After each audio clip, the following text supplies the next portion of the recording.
Leopold Ritter von Sacher-Masoch was an Austrian novelist who spent a little too much time making his life more difficult than was needed. As a young man, Sacher-Masoch entered an agreement with his mistress, Baroness Fanny Pister, that legally bound him as her personal slave. He assumed the name of Gregor, a common male servant's name at the time, and upon travels, he willingly took a third-class compartment seat as the Baroness sat in her cushy first-class lounge chair. This fascination with self-punishment was later dubbed masochism by an Austrian psychiatrist of the day. You see, I feel a certain sort of kinship with Mr. Sacher-Masoch. I'm fascinated with my own self-punishment in a lot of ways. Not with legally binding documents, though. I'm afraid I've just been playing too much of Dark Souls 2. For those of you who don't know, Dark Souls 2 is the continuation of a series spawned by Demon Souls, a PlayStation 3 exclusive released back in 2009. It was a love child of game developer From Software and was quickly dubbed by many fans as one of the hardest games to be released in recent memory. Fast forward 5 years and one spiritual successor later, and you have Dark Souls 2. Still tasty. And yes, it still has the same old difficulty spikes threatening to impale you again. And again. And again.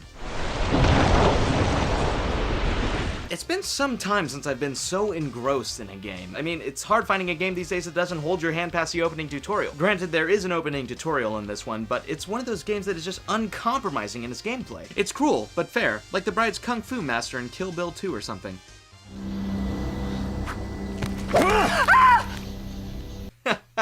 Uma Thurman.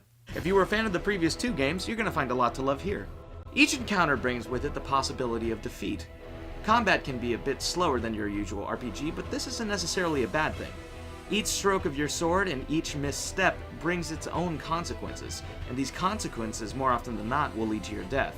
This is especially true in boss battles. There are many, many boss battles that require your absolute patience, reflex, and sometimes luck just to defeat.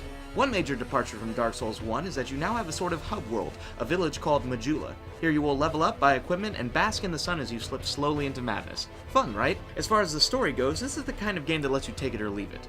The game starts by explaining that you are an undead, cursed to fall in battle countless times until you eventually go insane.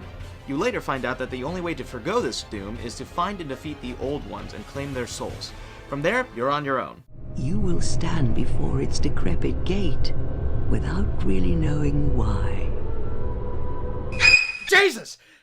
This isn't to say that the lore isn't rich, it is. I personally found myself talking to NPCs to get the most out of their individual stories, and the story as a whole. Oh, you trot along home. But gamers who prefer to get to the action quicker aren't expected to wade through a ton of cutscenes beforehand. There are only a few issues I had with this one. First, sound design can be lacking. Ah, jeez! Second, the use of a hub makes the world feel a little more disconnected than Lordran from Dark Souls 1. But aside from these minor gripes, there really isn't that much to complain about. I mean, online is awesome. You got your PvP, you got your PvE, you got your co-op. What more do you want? Yes, it's hard as balls. Actually, I don't know if balls are that hard, but you know what I mean. That's all part of the learning experience. It's all part of the learning process. And if you're having a tough time, you can just like, hey, buddy, come on into my world. I can show you a world, and then we can like kill some monsters and stuff, and that's fun. Right? Seriously, there need to be more games like Dark Souls 2. In a world where every game that you play pretty much just lets you win, this one breaks away from the crowd in an old school style, just gonna kick your ass sort of way. And I'm sure that Leopold Ritter von Sacher-Masoch would love this game. You know, if he's not with his mistress.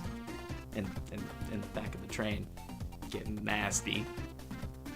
Well, that was my first video. I hope you enjoyed it as much as I enjoyed making it for you. In fact, I'm really hoping this is the beginning of a beautiful friendship because, like, my Casablanca is like my favorite movie. I always wanted to say that in like a contextual sense. Thank you very much for watching. Peace!